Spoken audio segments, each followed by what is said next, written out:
Hey queens, hey kings, how you doing? Have you been?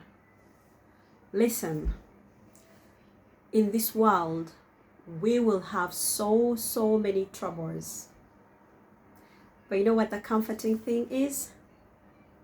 He says, he overcame the world.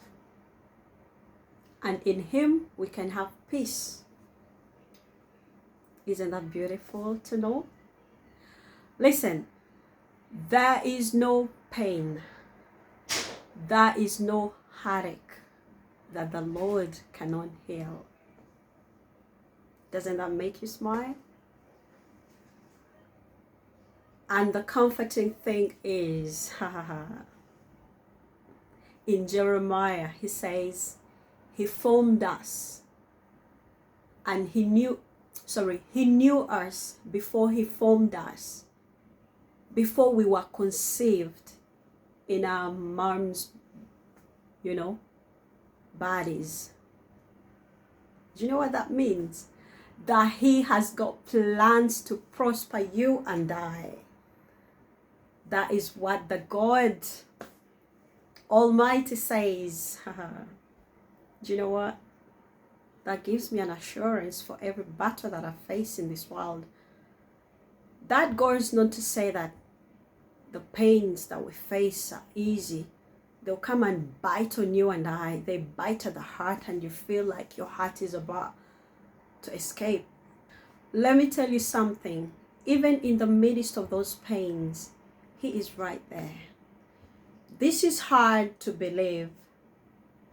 But when you wake up the next day and you're like, oh, how did the night pass by?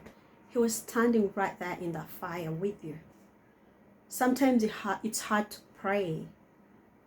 And I can bear witness to that. The moments when you can't even say, Abba, Father, I'm here. You cannot talk to your God. Because it is hard. And you're weak. But you know what?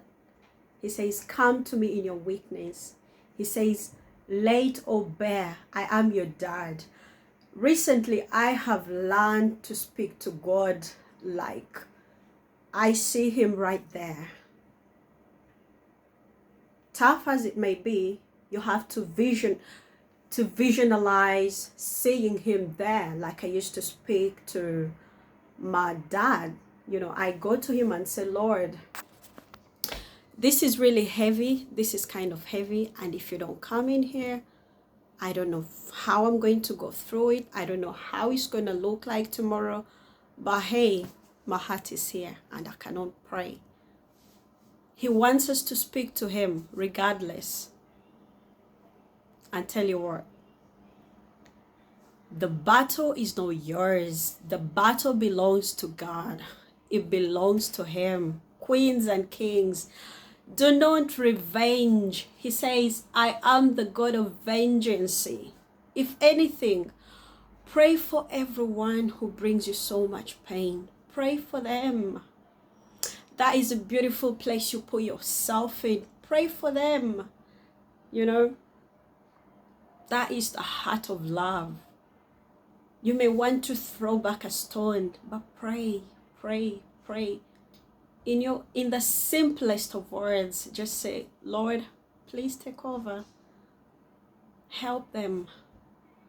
Father, intervene. I don't know what whoever hurt me was going through, but please be for them what they need you to be at that moment. Now listen, I think about the cross and how it pleased the Father, how it pleased God to send his own dear son to this sinful world. The pains that Jesus Christ went through as he was in the Garden of Gethsemane. Little wonder. Now everything falls in place. As he went through those pains, you know what? He said, Lord, may your will be done. Now it pleased the Father to send him to ransom you and I. God was able to take his son away and say, no, I've had enough of this world that I have created. I have sent them warnings and warnings time and again, but they are not listening. But he still had mercy on you and I that we would enjoy. So listen, whatever you're going through, God is right there in the midst of it all. And the battle is not yours, it is the Lord's. Sometimes he uses those things to bring us closer to him. He uses the things that will bite hard on us, the things we hold so dear, to bring us closer to him. And it has humbled me so much. It has humbled me.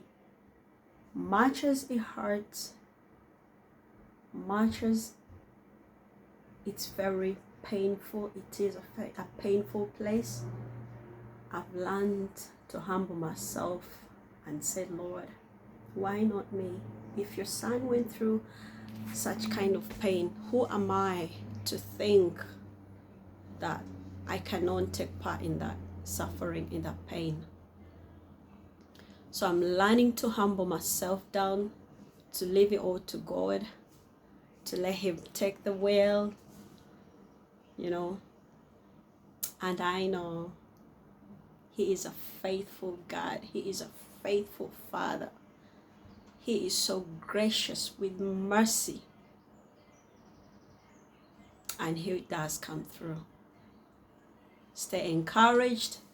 Encourage somebody else. Minister to somebody as you minister to yourself. And you know what? All is not lost. God bless you. Take care of y'all. I love you.